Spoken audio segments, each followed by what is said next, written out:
Nunca habría creído que Julián era capaz de algo así si no hubiera sido por aquellas malditas fotos. He pasado por esto antes, sé cómo se siente el sabor amargo de la traición y creo que la señal número 1 es que los mentirosos siempre intentan repartir la culpa.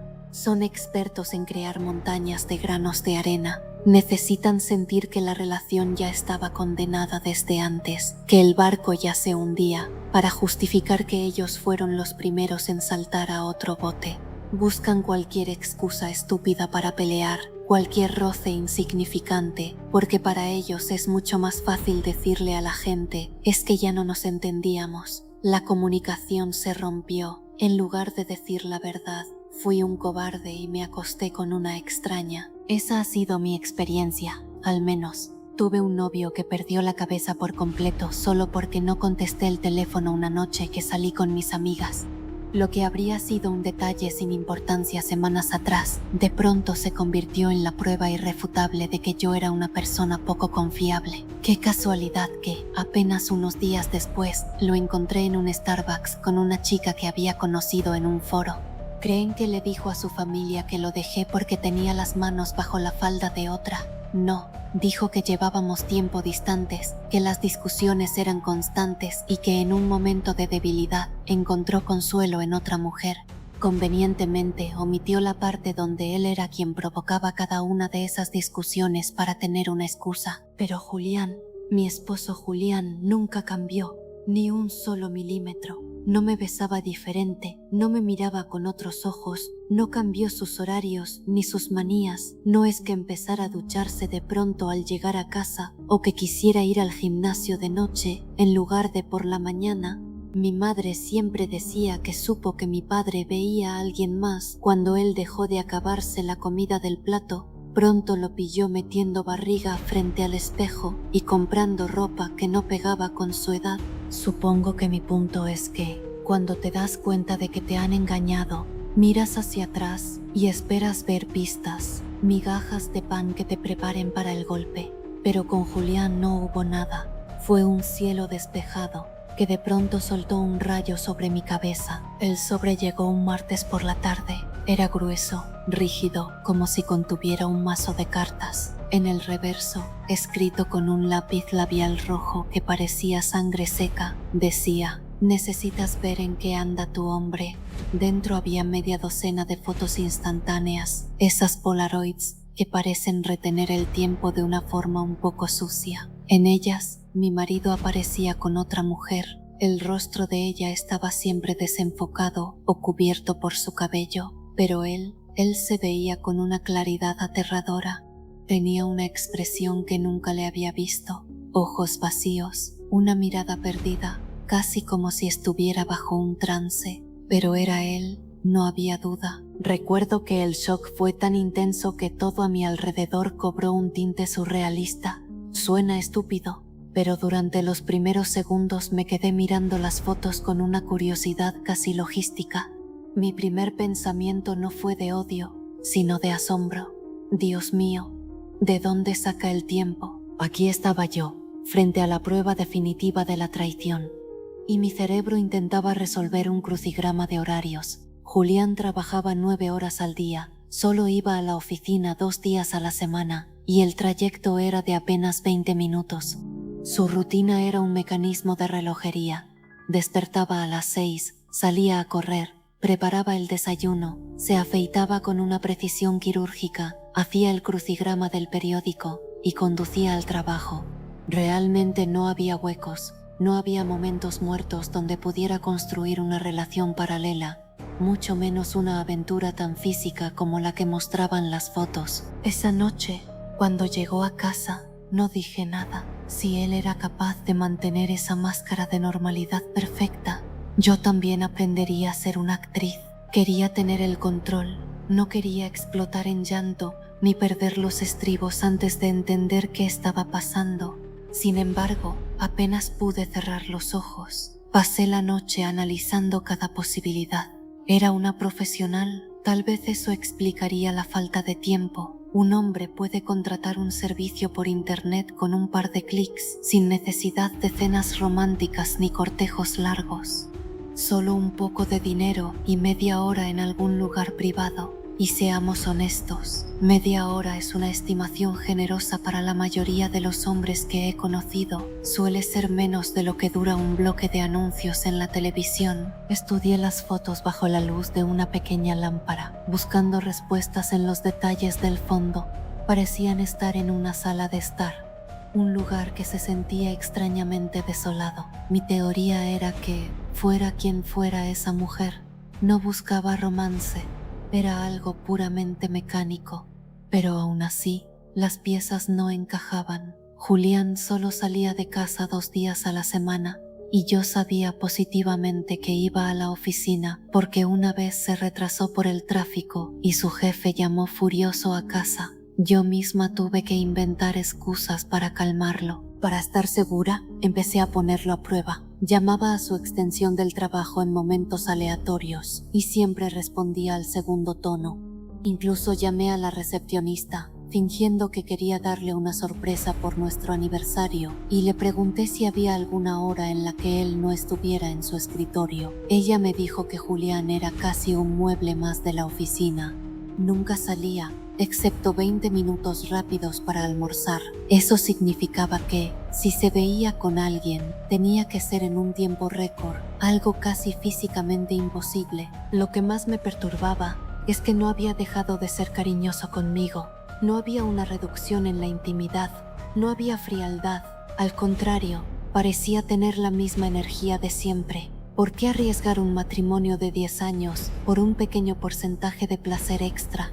Era absurdo. Me obsesioné con resolver el misterio, convirtiéndolo en un acertijo para no tener que enfrentar el dolor de la traición. Hice lo mismo cuando mi padre nos dejó. Intenté racionalizarlo, buscar una lógica detrás de su abandono. ¿Era porque quería un hijo varón? ¿O porque mi madre y yo éramos demasiado unidas y él se sentía un extraño en su propia casa? La mujer por la que nos cambió no era una modelo joven.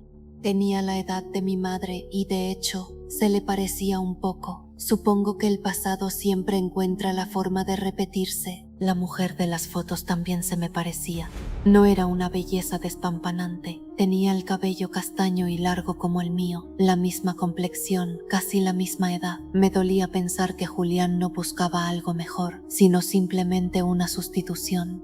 Algo en mí, después de una década, le resultaba defectuoso, algo que solo él notaba mientras yo me afeitaba las piernas o caminaba por la casa en pijama. No me dio un ascenso, me dio un reemplazo. Consideré la venganza, pero no tenía fuerzas. Empecé a subir fotos a mis redes sociales, imágenes que normalmente no publicaría. Es increíble lo poco que necesitan los hombres para reaccionar.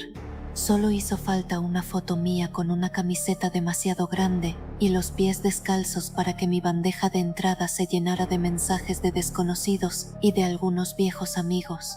No respondí a ninguno.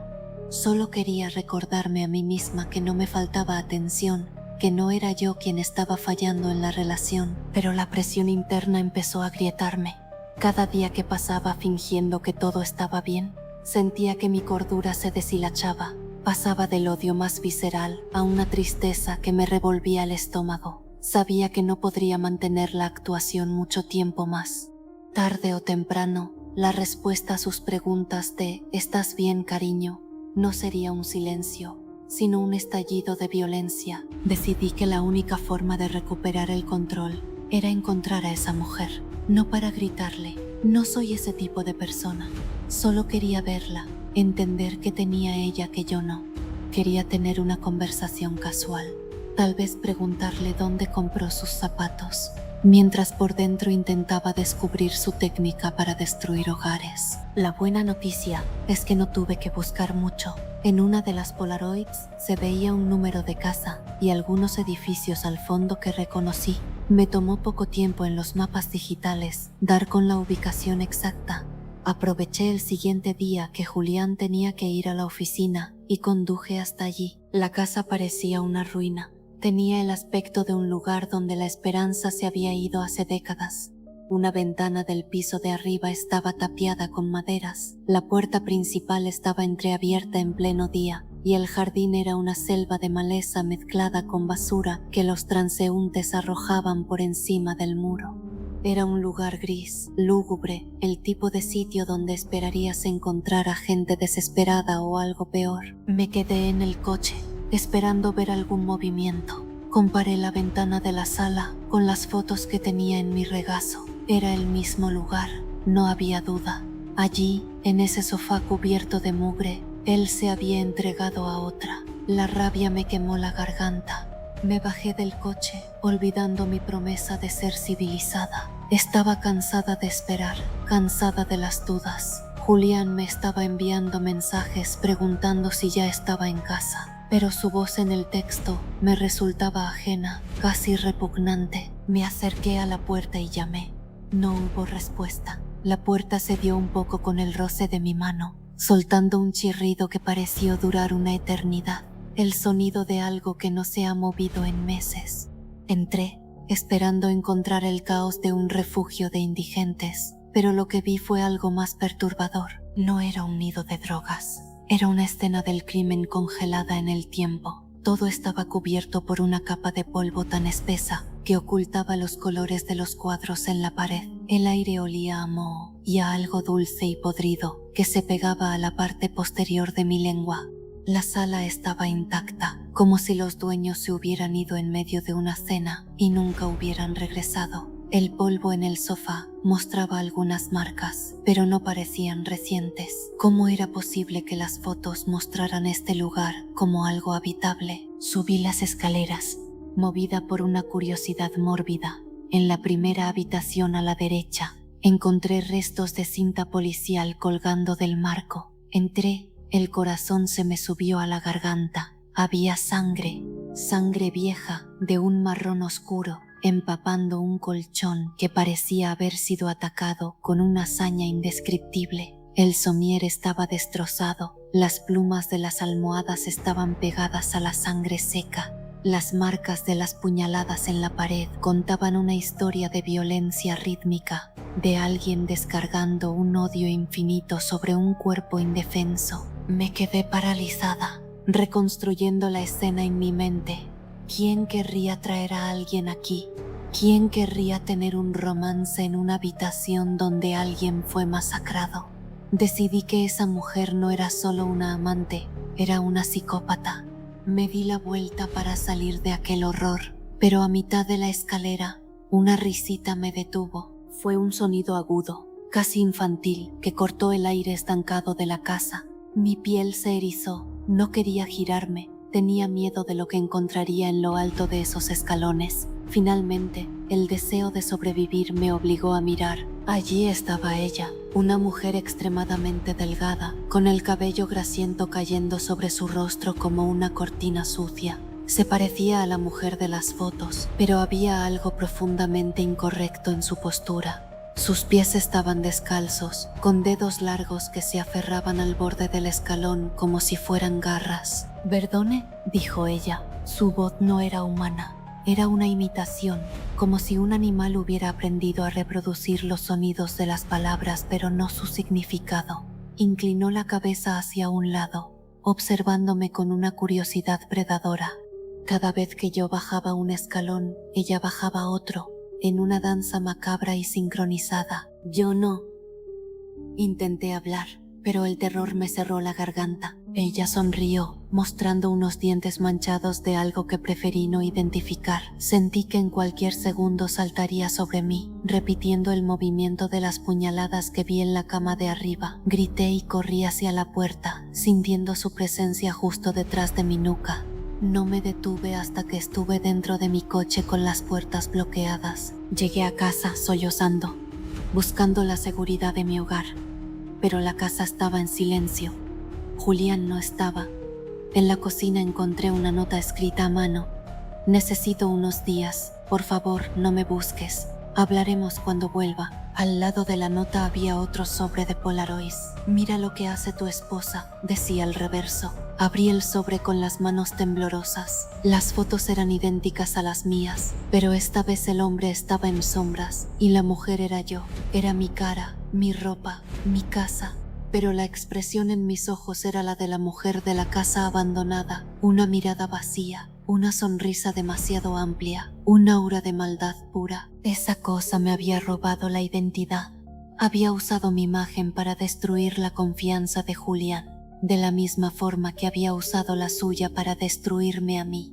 Intenté llamarlo, desesperada, hasta que finalmente me envió un audio. Noté cómo cambiabas, decía la voz de Julián, cargada de una tristeza infinita. Pensé que tal vez tenías miedo después de lo que pasó la última vez, pero esto no tiene perdón. No quiero escucharte. Necesito tiempo para asimilar que la mujer con la que duermo es una extraña. Me derrumbé en el suelo. Había caído en la trampa más elaborada del mundo. Mi alejamiento, mis dudas, mi comportamiento errático de las últimas semanas, todo había servido para confirmar las mentiras de esas fotos. Esa mujer, esa criatura, nos había separado con una precisión quirúrgica. ¿Qué voy a hacer?, susurré entre lágrimas. ¿Qué voy a hacer?, repitió una voz desde el pasillo. El sonido tenía una ubicación física. Estaba detrás de mí. Me giré lentamente, esperando que mis sentidos me estuvieran engañando. El pasillo estaba vacío, pero la sensación de que alguien acababa de esconderse era abrumadora. Mi casa, que siempre fue mi refugio, ahora se sentía como una trampa inmensa. Cogí un cuchillo de la cocina, con la mano temblando tanto que el metal chocaba contra el mostrador.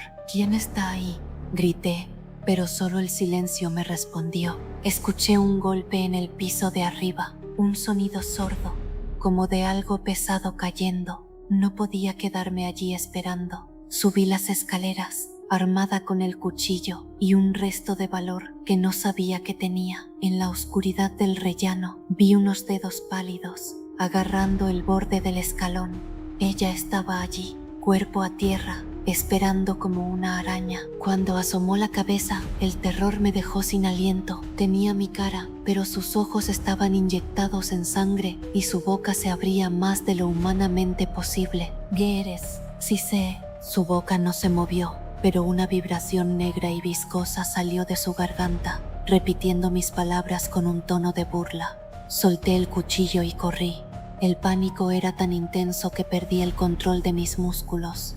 Tropecé y mi cara golpeó el suelo con tal fuerza que sentí como un diente se desprendía de mi encía. El dolor me dio una claridad momentánea. Pateé hacia atrás y logré ponerme de pie, pero ella ya estaba sobre mí. Sentí el frío del acero hundiéndose en mi pierna. Un grito desgarrador salió de mis pulmones mientras el mundo empezaba a girar. Logré alcanzar el pomo de la puerta principal, forcejeando con la llave mientras mi propia sangre empapaba mi calcetín y volvía el suelo resbaladizo. La vi acercarse, disfrutando de mi debilidad, imitándome con movimientos espasmódicos. ¿Qué quieres?, sollocé mientras la puerta finalmente se abría. ¿Qué quieres?, graznó ella, acercando su rostro al mío. Su piel se sentía como papel viejo y su aliento olía a cementerio. Desperté en el hospital, rodeada de luces rojas y azules. Un vecino había llamado a la policía al oír el escándalo. Los médicos me salvaron la pierna, pero mi mente estaba en otro lugar. La policía me dijo que había sido un robo, que mis joyas y mi ropa habían desaparecido. Yo sabía la verdad. Ella no quería mi dinero, quería mi vida. Quería ponerse mi ropa y caminar con mi nombre mientras yo me desangraba en el hospital. ¿Mi marido?, pregunté a un oficial. Está llegando, me dijo con tono tranquilizador. Pasé horas esperando en la penumbra de la habitación. Cuando el sol empezó a filtrarse por las persianas, escuché una voz. Hola, dije, sintiendo que por fin estaba a salvo. Julián, gracias a Dios. Él estaba de espaldas, mirando hacia la calle. ¿Quién eres tú?, preguntó con una voz gélida. Mi corazón se detuvo. Julián, soy yo, tu esposa. Él se giró lentamente. No era mi esposo. Temía su cuerpo, su ropa, pero su rostro era una máscara de horror. Sus ojos estaban vacíos y su sonrisa era demasiado grande para su cara. ¿Qué haces en mi habitación? ¡Fuera!, gritó él. pero su boca no se movía. Las máquinas del hospital empezaron a pitar con fuerza. Él se acercó a mi cama y se inclinó sobre mí. Pude ver algo moviéndose dentro de su garganta, algo negro y brillante que vibraba para producir el sonido de su voz. ¿Qué eres?, dijo por última vez, antes de darse la vuelta y salir de la habitación con paso firme. Los médicos entraron corriendo, ignorándolo por completo, como si no pudieran ver la monstruosidad que acababa de salir. En ese momento lo comprendí. Julián nunca llegó al hospital. Aquella cosa estaba repitiendo las últimas palabras que mi verdadero marido pronunció antes de que ella, o lo que fuera que la acompañaba, le quitara la vida. Ahora, ambos caminaban por el mundo con nuestros rostros, mientras yo me quedaba sola, gritando en una habitación de hospital donde nadie podía escuchar la verdad.